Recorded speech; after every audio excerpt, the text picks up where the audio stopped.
You're listening to the Social Selling Simplified podcast. Stick around if you too are obsessed with learning things that actually work and believe that success leaves clues. We're all about identifying results-producing roadmaps and getting super clear on how to scale and grow your online business. From part-timer to president, social selling expert Ashley Shaw will help you connect the dots and take the guesswork out of what works to grow a social selling empire. It's time to hear from social selling legends, listen in on truthful conversations, and learn the best tips and tricks to reduce the marketing overwhelm so you can build the social selling business of your dreams. If you're ready to go all in, no holding back, and build the business you've always wanted, you're in the right place. Here's your host, educator, social selling guru, and fitness industry OG, Ashley Shaw. Welcome to Social Selling Simplified. I'm your host, Ashley Shaw, and in today's episode, I am interviewing Connor Marriott. So what is super interesting about Connor is that he actually started learning online advertising to get new clients as a personal trainer. And after seeing the benefits of what he was doing and how it was working, he had other business owners asking him how he was doing it. So he decided to start his own online advertising firm for big businesses. And through an enormous amount of data and experience, he was able to get clients spending upwards to $10,000 a day on ads, which his agency was running for them. So in today's episode, I really try to get from Connor exactly how to position yourself in the best way possible, looking at your offer, the sales process, your marketing, and then finishing it up with what is working right now on ads. So I hope you guys enjoyed this episode as much as I did. And here is my interview with Connor. Awesome. Well, Connor, thank you so much for being a guest here on Social Selling Simplified. So the first thing that I want to do is dive a little bit into your story. I know that we have in common, we both started in the fitness industry in personal training. So can you share a little bit more about how you got started into marketing and what led you there? Yeah, absolutely. So like you said, I did start as a personal trainer. I was a personal trainer for 4 years. And throughout that whole time, I wanted to do more with business, whether it be open my own gym or do something completely separate. But for whatever reason, I just would start something and then forget about it and start something and move to something else. And that went on for a while until one day I basically decided to pack up my bags and move halfway across the country because I figured that if I could change my environment enough and change basically everything that I was doing, I would be able to have a better chance at mixing up the system and getting a result. So when I was a personal trainer, I was using a bit of online advertising to get clients. I was doing email marketing. I built my website. So I decided to start a marketing company doing done-for-you marketing for other businesses. And so I moved across country. And for 3 months, I tried basically everything. Every day I would try something new. I did cold emails, door-to-door, cold calls, everything. And it took me 3 months to get my first client. But once I did, then from there, I had learned enough of the skills to kind of understand the process. And so from there, it moved pretty quickly. We got a lot of new clients. And then through that, we learned a lot too, because a lot of our clients were running these really big advertising budget spends. So they'd be spending $10,000 a day on ads. And so that helped us learn real quickly, because if someone's trusting you $10,000 a day, you want to know what you're doing. So that was really useful to get skilled and understand all the different areas of client acquisition. And then from there, we basically transitioned because we found that with the done-for-you marketing, if a business, most businesses think it's marketing, that they think the problem is marketing, when oftentimes it's their offer or their lead nurture, or that they don't know how to do sales, or any number of factors. And so we would be able to generate leads for a company, and then they wouldn't call the leads, or the receptionist would forget about the leads, or whatever problem there was, they wouldn't get the result, which was they actually want clients. So we started teaching people how to build out the entire business in terms of their lead generation, the lead nurture, conversion, delivery, retention. And that's kind of where we focus on now, is giving business owners skills to understand all of the pieces and understand that they all do come together. It's not just spend more money on ads typically. Mm-hmm. Oh, for sure. I definitely hear from people all the time that they're like, if I just had more people to talk to and really You don't want to put, leads into a leaky bucket. Like that's the worst way to, have your ad spend or any investment on the front end go down the drain. So in terms of the types of businesses that you typically work with, who is sort of your ideal client that you guys work with now? Right now, it's anyone who's selling what we would call high ticket. So that would be something over $2,000, which is typically going to be more like coaches or experts, service providers, agencies. But often, like people hear like, oh, $2,000, I don't charge that. Many times you could, but they're just not sure how, whether it just be a confidence thing or it comes down to like how they're saying what they do. So yeah, typically any type of service, like their model can be retweaked or their offer can be packaged in a way that they can charge $2,000, $3,000, $4,000, $10,000. So that's kind of who we focus on at the moment. And so when you are working with those types of clients that have that or aspire to have that high-end offer, what are the components that you guys work with in terms of the marketing that you feel is essential on the front end of that? So the offer, I would say, is the most important thing and getting that right. And so most people like really get confused here. They think that they need a really broad market, they need a really big offer. But basically, like the broader the market, yes, there's more people you could talk to, but also there's more competition. And so if you're like, let's say for health, you're targeting weight loss. Yeah, there's a lot of people that might want weight loss, but there's also every other person that's selling weight loss in any other way that you need to compete with. So for your offer, we can break it down into your market. That's who you're helping. You've got the problem. That's like the problem they have. And then the solution, which is like what you help them achieve. Those things should be fairly narrow in terms of the scope, because when that happens, you can like speak to someone specifically. And it doesn't need to be as much as like a demographic in terms of the market, like parents aged 25 to 50. Like it can be more like psychographic targeting, which is like what problem they have. So like I have low energy and therefore I need to lose weight, versus just I'm a father who's 42 years old that needs to lose weight.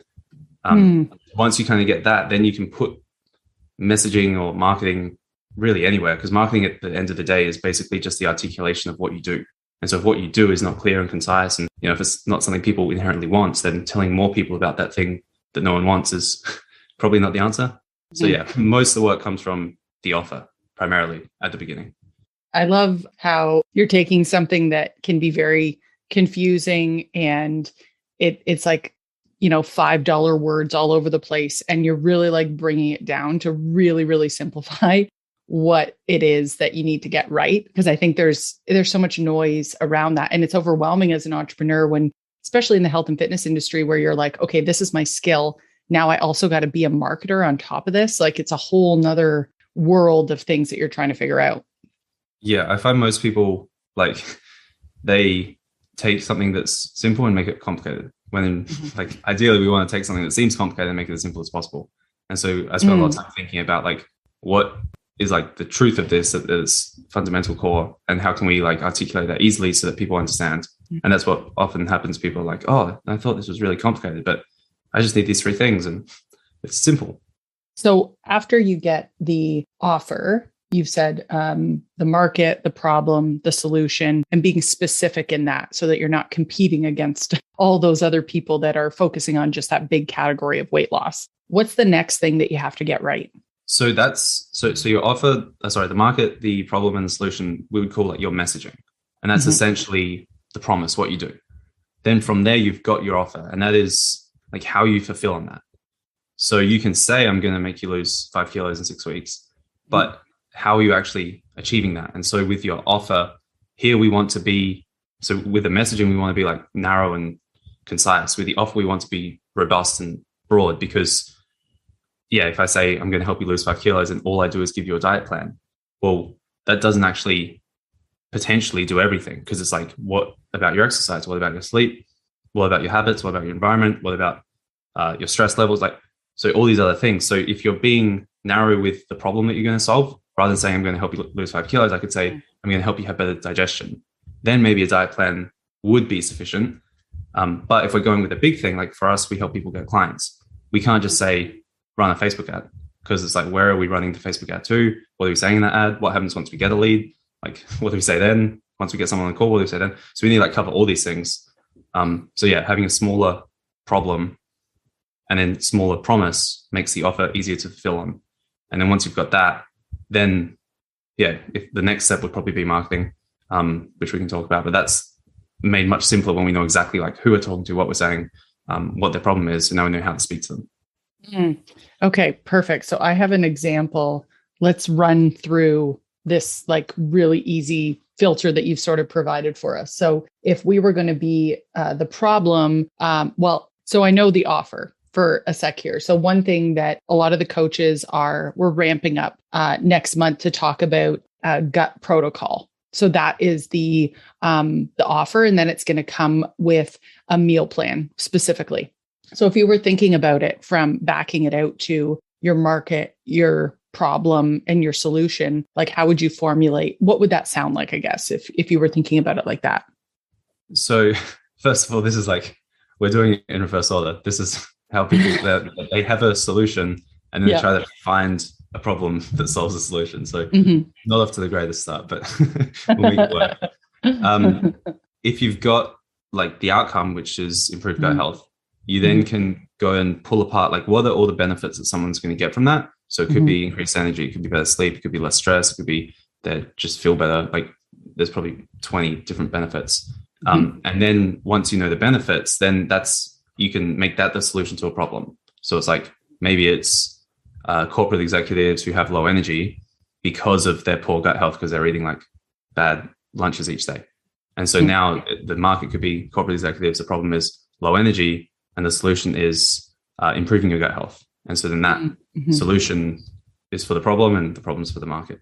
That makes sense. I just wanted to run through that because a lot of the coaches that I work with that are fitness and nutrition, they will have specific products that are already launching. So it's always this scenario of having to work backwards and run it through that filter, which obviously, if you are doing the research and you understand the problems that exist, when you have that flexibility to come up with anything, it's obviously easier. But I think they can also have additions to that, like you said in your offer, making it robust. Like that's where you can sort of put your own spin on it, right? Like gut protocol and having that nutrition component is one, but then there could be coaching. There could be these other things they could add to it, depending on the problems that they're seeing out there that people say they're struggling with.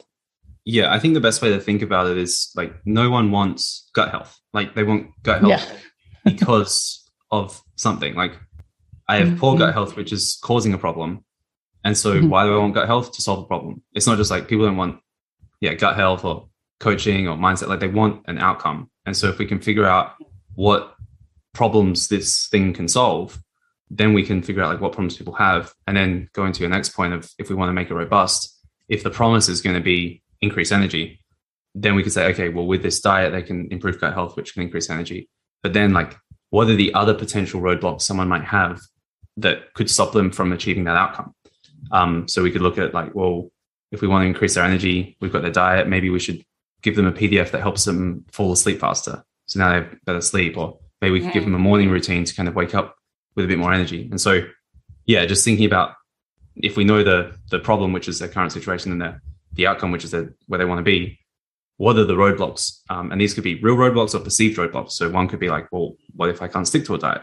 Then you could break that down and be like, the 3 ways to make sure you stick to the diet no matter what. Like, and then that's just going to help people achieve the outcome, because the validity of an offer is its ability to do what it says it will do. It's not like how good the diet plan is. And so if we're saying we're going to help people with increased energy, like how close to perfect can we be with that? If you were going to dive in and geek out on the research and try to put these pieces together to confirm your understanding, what are your top 3 methods that you would go in and confirm this is actually the problem? So first, we'll start with the list of like the possible outcomes that this thing can achieve. Then go and based on those outcomes, we can reverse engineer the problem. So if it increases energy, then the problem would be low energy. And then from there, we can think about who would be suffering from low energy. And then we can go and like talk to those people, is probably the easiest way. And just say, hey, do you have low energy? Yes. Would you want to increase your energy? Yes. Would you want to increase your energy by improving your gut health? If like you get 3 yeses, then you have proof of concept. And then you know that people, want it. if you want to get like technical, there's what we like to do. We have an email list, so this is easier. But if you don't have an email list, what you can do is just run like a very basic Facebook ad and just test different headlines. So do a real basic image and make like 5 different headlines. And one could say like, want to increase your energy, or are you this market looking to increase energy? Click here. And then do a different one that says, are you this type of market who's looking to get better sleep? Click here. And so you can like split test these things and run them for a few dollars a day. And you'll be able to see based on the click-through rate, what hook or message is getting the best response. If you don't actually want to go and talk to people, which some people don't like to do. I'm all about the quick and easy way. I love testing headlines. It's such an easy way to see what's actually working. Like, it's always surprising. I always find like the thing that I thought was going to work is like not what works. Always so, if we write an ad, whenever we write an ad and we're confident in it, we're like, it's probably not going to work. And yet we think that's not going to do well. It's always the opposite. Yeah, exactly. Okay, that's awesome. So actually, I have one more question about this initial stage. And it is, so are you familiar with the term, your big idea? I've never heard that specifically, but I'm assuming it's got to do with like your big idea, what you do. Yeah, exactly. So this is something that sometimes I know for me, it like racks my brain. First, let me explain what I take as big idea. So Keith Krantz talks a lot about making sure that you have this big idea, and it's how all your hooks anchor in to help get that message across and hook people into like this big idea. So the example would be Keith Krantz's big idea is to have one everlasting ad that you never have to refresh, and that's like your golden ticket. Alex Hormozy, another one, his big idea is I'm going to help you make your last dollar so you don't have to make any more money. So like they have these like big ideas that you're like, oh yeah, like that makes sense. I want to be on board with that. So I'm curious, like what in your agency, what is your big idea and how did you guys really solidify that and come up with that? Yeah, awesome. So the main, like our, I guess, big idea would be helping business owners grow. And that was a transformation from what it originally was, which was basically helping businesses grow. Because what we learned is that if you can change the business owner, the business will grow. If you just focus on growing the business probably won't grow because the business owner, who's the one growing the business, hasn't grown. And so we are increasingly focusing more on like behavior and habits and getting that person to become the person that's required to achieve what they want and deserve what they want, versus just like what most people want is a strategy. They want like, what's the button I can click to make $1 million? And it's like that button doesn't exist. And if it did, like you probably won't click it anyway because like you don't have the right behaviors. And so, yeah, we focus more and more because like, if I think about it, if there was one thing I could do for someone like a business owner, it would not be to give them a great strategy. Like if I knew a secret strategy that like you click a button and every time you make $1,000, I would not teach you that. I'd rather change your behavior because one day that's going to stop working. If I can change your behavior, then you're going to figure out a way no matter what forever. And so that's our main focus is, can we change this person so that they can become self-sufficient in their own behaviors and beliefs and confidence and character traits so that no matter what happens, because things will always change, strategies will always change. Like every platform is going to be different from 5 years from now. So learning that inside out is not very useful. But if you can learn how to like take yourself and do what's required and learn and trust yourself to do that process, then you're going to be much better off long term, and not just in business, in everything you do. Absolutely. And so can you said it quickly there at the beginning. I wanted to make sure I got it because it sounded a bit different. So what is the big idea? Can you share it one more time? Helping business owners grow. Got it. Okay, cool. And so what brought you guys, like obviously the idea behind your big idea is very different than most marketing companies, like helping that person evolve and change and become this person that they need to become. So where did that idea come from? I think it just came from like studying our clients and the market and seeing what's happened. Like, because going back to when I started, I mentioned that I tried to start businesses in the past and they weren't successful. And one day I read this quote by Charlie Munger, who's Warren Buffett's business partner. And it's, to get what you want, you must deserve what you want. And when I read that, it really hit me, because it was like, I said I wanted to be a successful business owner, but I mean, most of my time I was either working out or hanging out with friends, because I didn't really deserve it. And so when I started my marketing business, I moved across the country. I was like, I'm going to make sure I deserve this. And so I basically wrote down this isn't what I would suggest people do, but at the time I was like, okay, if the average person makes $50,000 a year, and my goal is to make $100,000 a year, which was the goal at the time, and the average person works 40 hours a week, then to deserve double that, I need to work 80 hours a week, double. And so every day I'd be like, okay, that's average 12 hours a day. So I'd be like, all right, how many hours did I do today? I'd be like 3. Okay, well, let's try again tomorrow. And I just did this process of trying to deserve it. It worked, basically. It completely changed my behavior. Not to say that you need to work 12 hours a day to have a successful business, but just the idea of if you understand that concept, and if that concept is true, to get what I want, I must deserve what I want. If something's not working, it makes the entire process not easy, but simple, right? If you're trying to grow and you can't, and you frame it as, well, I don't deserve to be making X amount of dollars, then you know what to do. Well, let's make sure we deserve it. Let's improve our product. Let's improve what we're doing, our delivery. Versus if you're just well, this strategy is not working, let me try something else. You're never going to really solve the problem. And so we notice this a lot with our clients. They would come in and be like, it's not working. It's okay. Well, how long have you tried it? How long are you spending each day on it? And 10 minutes last week. It's okay. The way I like to think about it is if you, let's say you want to run a marathon, and so you got the best strategy, you got the best diet plan, the best supplements, the best everything.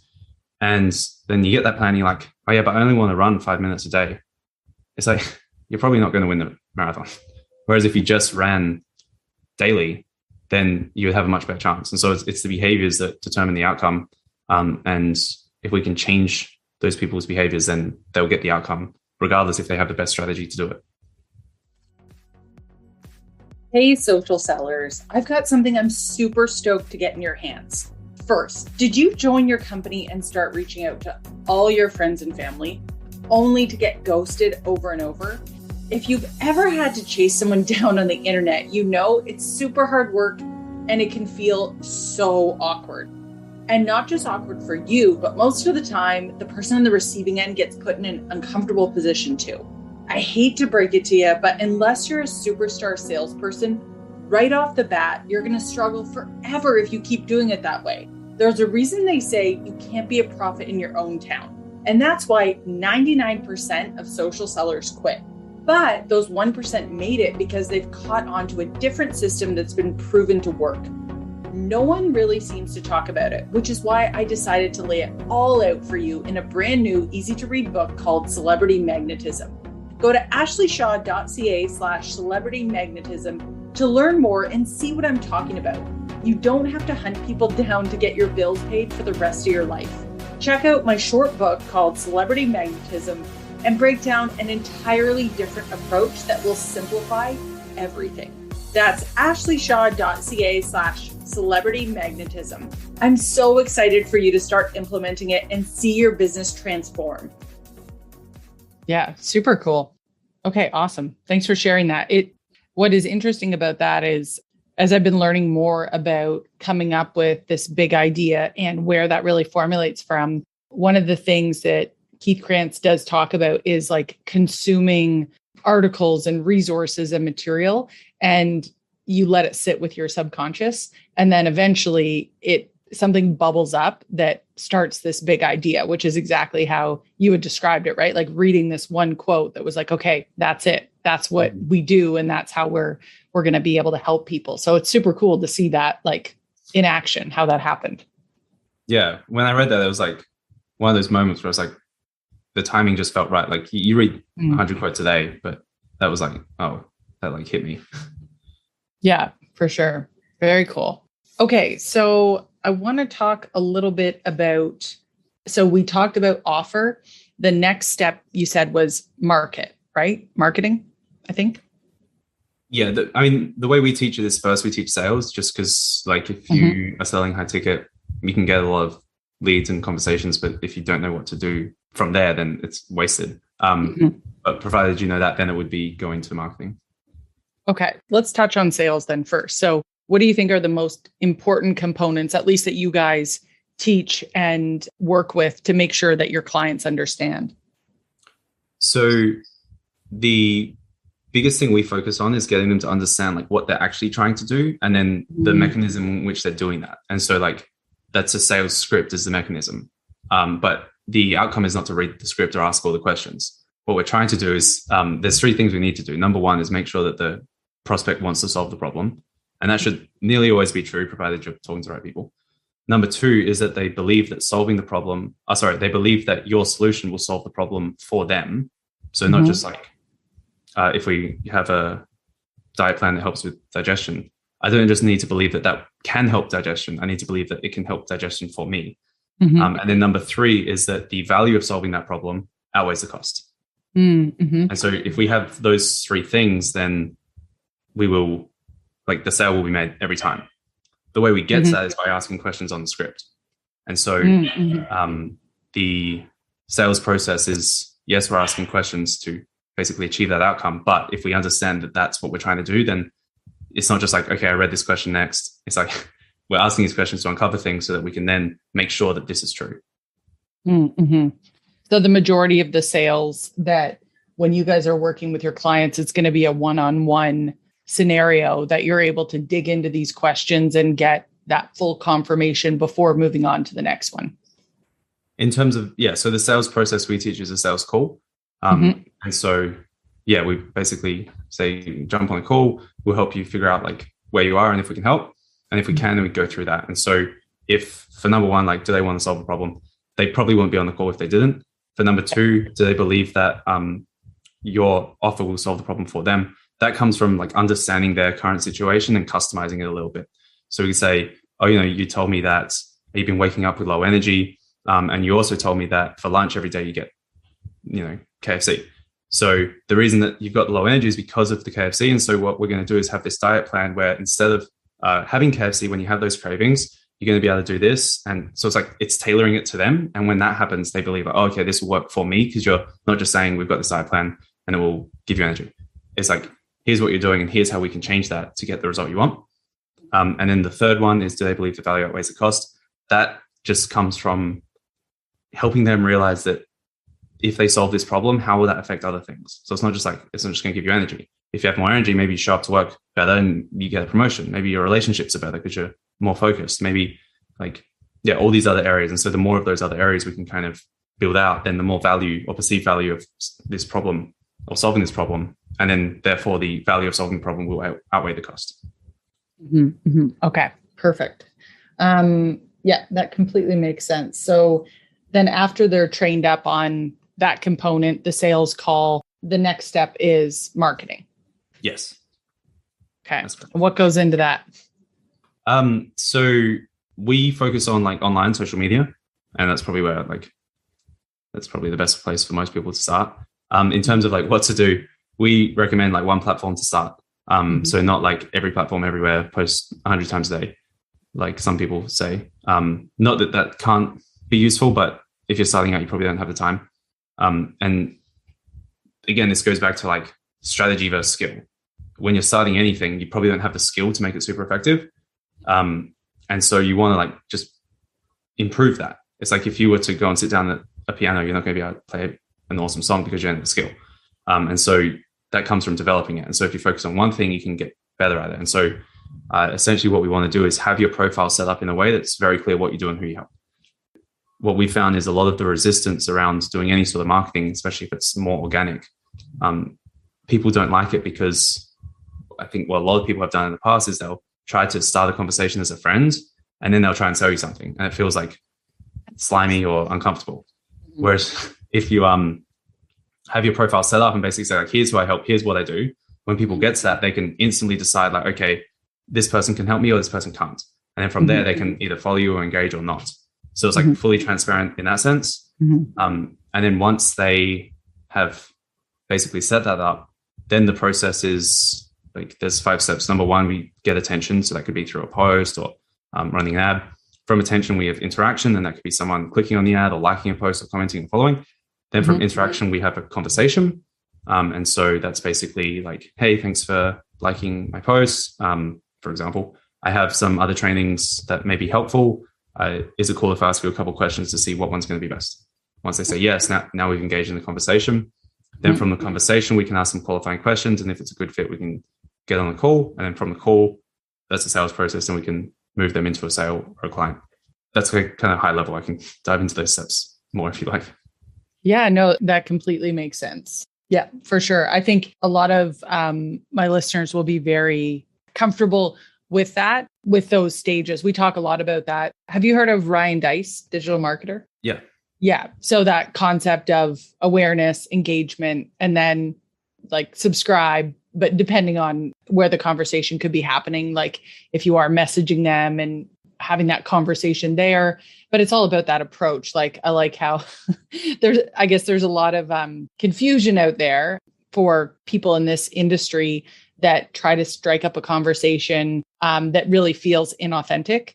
And that's where, it can be difficult to know what to do because, there's a lot of bad scripts floating out there. So what do you think, knowing that you have a, background in psychology and behaviors, and this is part of what you do, what is the best way to make sure that conversation starts to feel authentic and not just like a sales interaction? So first of all, I think it's like, it needs to be clear from the start that it is moving towards that direction, right? Like by having that in your profile, like what you do and how you help people. Yeah. Okay. Because if like you're talking to someone for like 20 interactions and all of a sudden they like give you a pitch, you're gonna like freak out.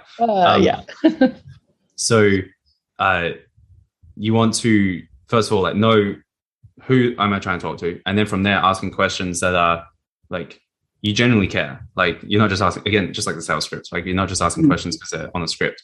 You want to ask questions and based on their answers, like give them guidance and feedback and acknowledgement.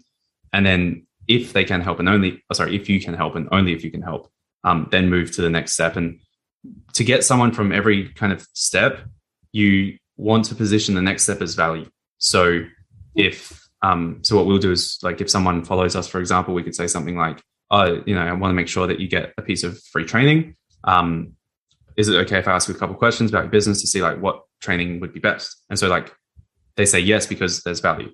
Then we can ask some questions, we can send them a training. And then from there, like, well, look, here's this training. But if you want to learn more, we can jump on a call and kind of map out a strategy and get more clarity than just like this generic training. Does that sound good? And it's like, yes. And so like there's value at every step. So that, there's an actual benefit for this person, because no one's going to do anything if they don't see some sort of value or benefit in doing that. Yeah. It's like an emotional bank account. Like at least if there's value in exchange, it doesn't feel weird. Like if you're just coming at people in a different way without that value. Yeah. And that value typically always comes first, right? Like you might do your post and people got value and so they engage in it. And so like, then you can start the conversation and then then you'll send them more value in terms of like a training or a PDF or just some advice. And so, that value needs to be at every step. That's an interesting distinction, because I think there's a lot of coaches out there that are taught that if anybody engages with any piece of content, like you're walking your dog and you see like people are viewing that story, it's like, reach out to them. And it's like, it's different if it's a valuable piece of content and like you're leading with that. So what are your thoughts on that differentiation there? Yeah, I think like it depends. I mean, I understand why people do it. You can kind of look at it as like you've got really warm prospects, really hot prospects, warm and then cold. Ideally, if what you're saying is good enough and you're doing it well enough, everyone's going to be here. So you might do posts and everyone's loving it, and then you've got like all these people that are like really into what you do. If you are just starting out, you might not have that, and so then you want to go to warmer, but you definitely want some sort of like, what would the word be, like reciprocation in terms of just like going out and talking to strangers completely. And if you are, then again, you want to make it very clear what you're doing. So it's like, here's exactly who I help. Is this you? And then that person can decide like, oh, there is actually going to be value in this interaction because I can see exactly who this person is. You're not just like, trying to pretend to be their friend and then like change it into a pitch. It's like, here's what I help. Is this you? They can be like, yes, that is me. And the way I like to think about that, because like there is situations when I think like doing a cold outbound message would be useful. Imagine like you have something and imagine you have the problem right now and you're like, oh, I just want to solve this problem. If someone who could solve that problem messaged you and was like, hey, do you have this problem? I'll solve it. You're going to look at that as like, yes, this is exactly what I need. But that can only happen if it's very clear what the person is doing. And so if you are going to use that approach, then having that clarity and transparency and here's who I help, here's how I help them, is that you? Then you can actually be seen as like, oh, this was perfect timing versus like, you're annoying, go away. So do you have an example of where that could happen like authentically in sort of an example? So if you were how do you, I guess the real question I'm asking is, how do you do that without offending somebody? If you're in like the nutrition, weight loss, like how do you do that? What is a scenario that would make sense to do that? In the nutrition weight loss space? Well, you might say some people will ask questions. So if you're like observant with your profiles, like, and this again goes back to like not just being a robot and spamming people. If someone's like asking questions and maybe they're posting about like, oh, first day working out today, or does anyone know any good diet plans? Like if you pay attention to those people, you'll be able to see that like they have a problem with some certain thing. And then you can position yourself as a solution. Like, hey, I saw you were wondering about diet plans. I help people with diet plans. Would you be happy if I gave you some guidance? They're like, yeah, sure. So there's value. It's like, cool. Is it all right if I ask you a couple of questions to make sure that I can like customize that guidance for you? And they're like, yeah, sure. So then like it's a cold, random person messaging you, but it's done in a way that's not like uncomfortable. Yeah. Thank you for explaining that, because I do think it makes a big difference. Just sometimes there's a game of telephone, with scripts where things get passed down and then the context of like how to actually apply that and make it not feel like, when you're in the gym and someone closes the door behind you and locks the door like to do their sales pitch. Like there's definitely a differentiation. So that example of like, okay, they're participating, they're putting their hand up. It's not just somebody that's like totally out in left field and like no engagement in, what you're doing, or they're not posting anything about the, problems they potentially have. So that makes a lot of sense. Yeah. And the reason that's like, just real quick on that, like the reason that's not just that it's not important for the person, which it is, but on any social platform, you have a limited number of messages or requests you can send each day.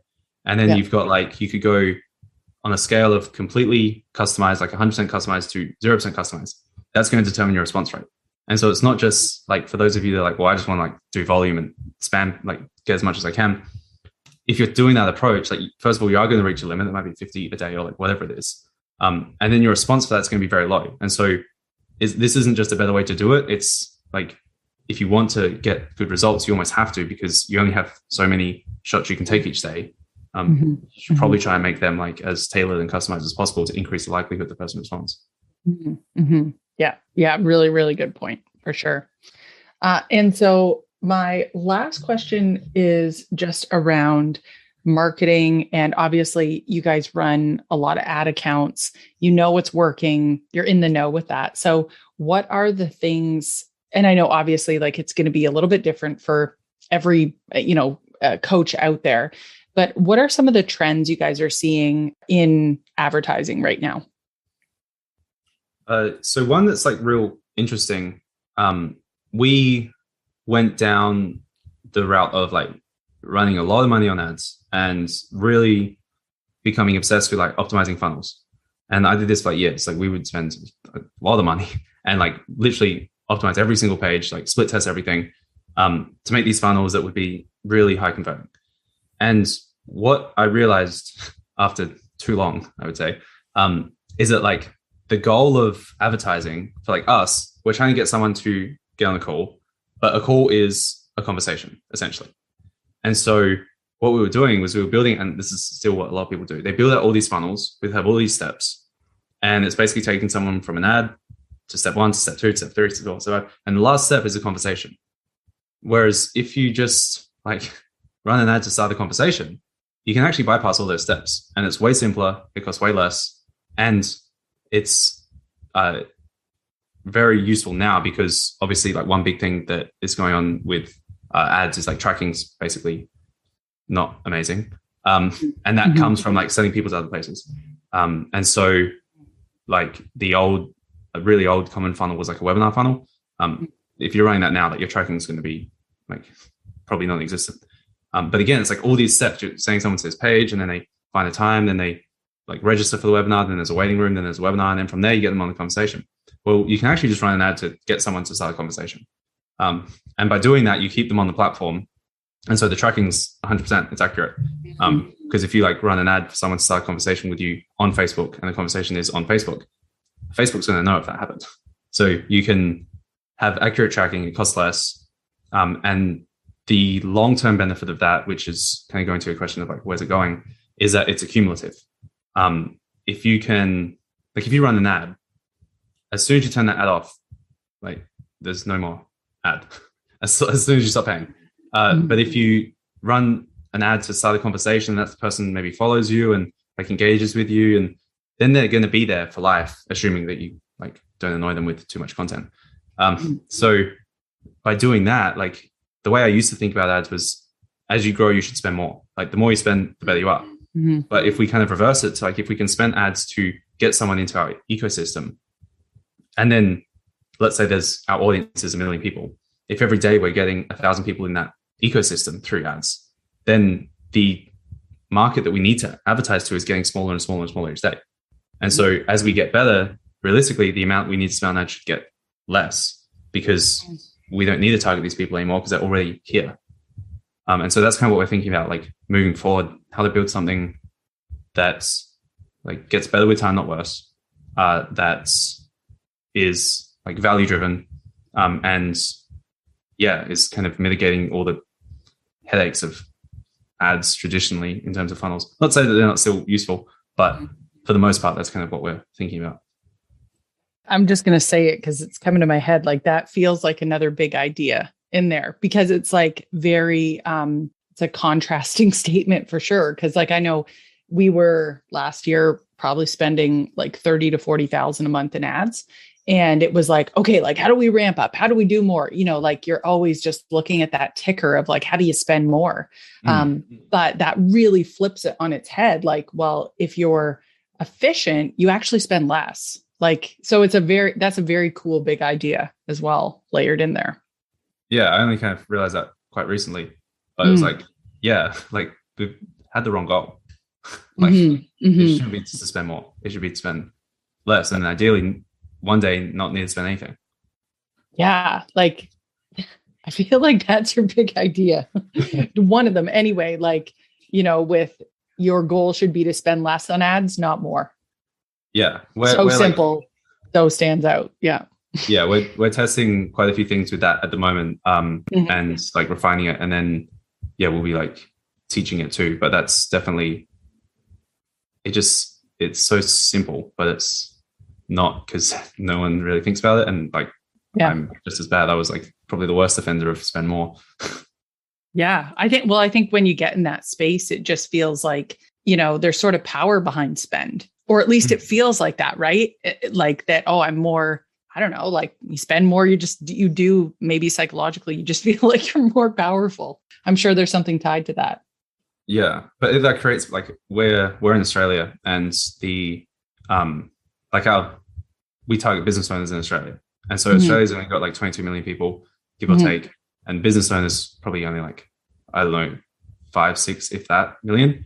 And we were getting like 3 or 4 million impressions a month. We were spending like $5,000 a day. And it's like, that's a lot of people seeing what we're saying. And like, how many times they need to see the same thing before they're like either going to click or not. And then so it like starts to break at scale. And then, but this way it seems way more sustainable. Yeah. Cutting out all those steps in between. Super interesting. Well, I really appreciate all your insight and all the golden nuggets that you shared today, Connor. Where can people find you and follow you and learn more? The platform I'm most active on is Instagram. So my name is Connor_Marriott, or you can go to findmeoninstagram.com and it will redirect to my profile. Nice. Awesome. Thank you so much again. Really, really appreciate it. And looking forward to having you back as a guest in the future. Yeah, awesome. Thanks for having me. I really enjoyed it. Thanks for taking the time to level up today. If you're ready to commit to personal and professional growth, move forward, make money, and grow your health and fitness business, head to my free community on Facebook, Business Bootcamp for Fitness Coaches, so I can support you every step along the way. Thank you so much for tuning in today, and we'll see you right back here next week on Social Selling Simplified.